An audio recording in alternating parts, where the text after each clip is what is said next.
I'm here to talk about success. The first rule of success is to have a vision. You see, if you don't have a vision of where you go, and if you don't have a goal where you go, you drift around and you never end up anywhere. I mean, as you know, I was born in 1947 in Austria after the Second World War. So I was very fortunate that I stumbled on my vision. And I didn't really like Austria when I grew up. I couldn't wait to get out of there. I couldn't see myself becoming a farmer or a worker in a factory or anything like that. Even though my parents wanted me to stay there and have a normal life. But that was their vision, not mine. My vision was totally different. I felt that I was born for something special, for something unique, for something big. Then one day I went to school. I remember I was 11 years old, and they showed a documentary about America.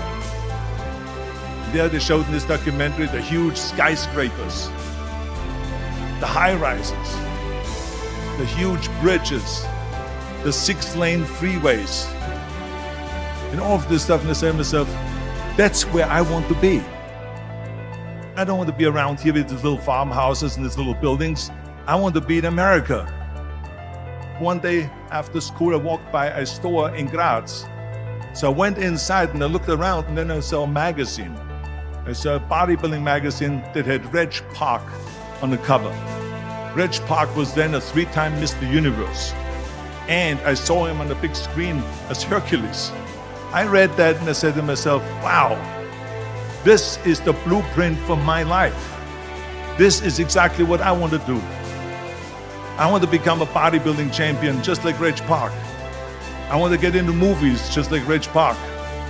And I want to make millions of dollars and be rich and famous just like Reg Park.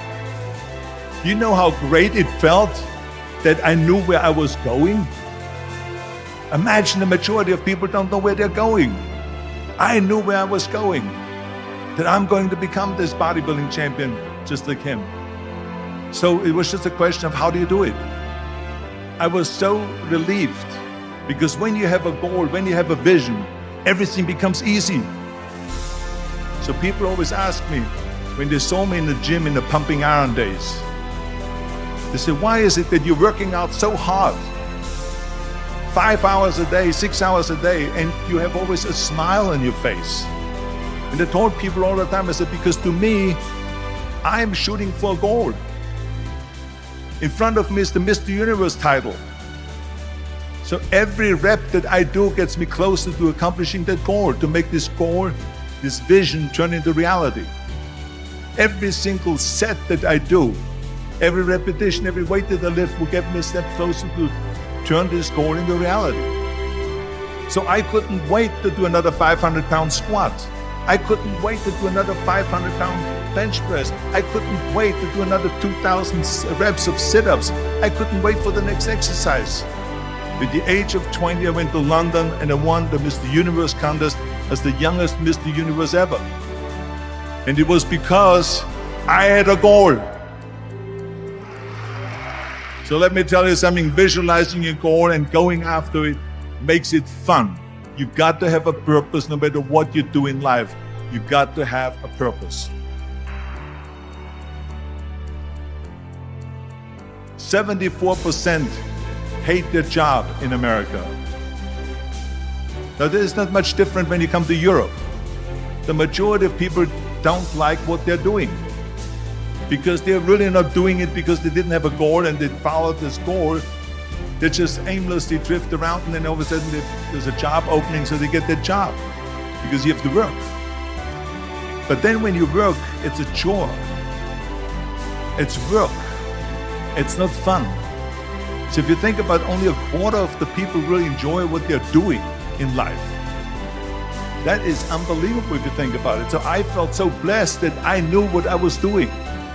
It's like a medical student that studies and knows he wants to become a doctor. You know where to go. And the same thing is also in politics. I remember that in politics, I had a very clear vision that I will be the leader of California. That's as far as I could go because I was not born in America, so I could not run for president. So being the governor of the fifth largest state, I should say the largest state, the fifth largest economy in the world, was for me really the ultimate title, the ultimate accomplishment in politics. So even though people came up to me and says, why don't you go and run for something smaller, you're never gonna make it. I ran for governor, and then 2 months later I became governor of the state of California. Again, because I had a very clear vision what I'm gonna do with California. So that's rule number one, have a vision. Rule number two is, don't listen to the naysayers. Don't listen to the naysayers.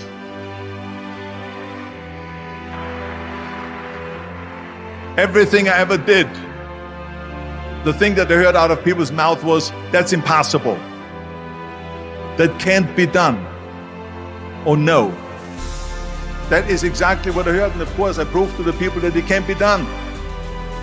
So whenever someone said to me, it can't be done, I heard, it can be done.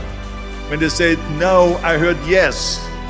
And when they said it's impossible, I heard it is possible. I'm a strong believer of what Nelson Mandela said, that everything is always impossible until someone does it. Well, I'm gonna be the one, I said to myself, I'm gonna do it and I'm gonna show it to them. Maybe it has never been done before. That's perfectly fine with me. But I'm gonna do it. And I did not listen to the naysayers. It's all about the hard work that you put in. I said to myself, in bodybuilding I worked out 5-6 hours a day. I'm gonna do the same thing now for acting. And of course I went to college to study English. I studied the accent removal, acting classes, and all of this stuff, all day long. I worked and I worked and I worked. And within a short period of time, I made one movie called Hercules in New York, which of course went right into the toilet. But it didn't discourage me. I still had the same vision. And then all of a sudden I did Streets of San Francisco. I did Stay Hungry and Pumping Iron and The Villain. And then all of a sudden I was asked by Dino De Laurentiis and the Universal Studio to star in Conan the Barbarian. And after I did Conan the Barbarian, the director at the press conference said to the press, the director was John Milius, he said to the press, if we wouldn't have had Arnold, we would have had to build one. So think about that. The very body that they said can never be sold because the time is wrong. A few years later, I'm doing Conan the Barbarian, and it was the #1 hit at the box office when it came out in the summer of '82. Think about that. And the director says, if we wouldn't have had his body, we would have had to build one. So all of a sudden, my body became an asset, not a liability. And the same thing was with Terminator. After we were finished filming Terminator, Jim Cameron said to the press, if Arnold wouldn't have had that accent and talked like a machine, I think the movie wouldn't have worked. So think about that. The body and the accent that they attacked was an asset. But I didn't listen to those losers.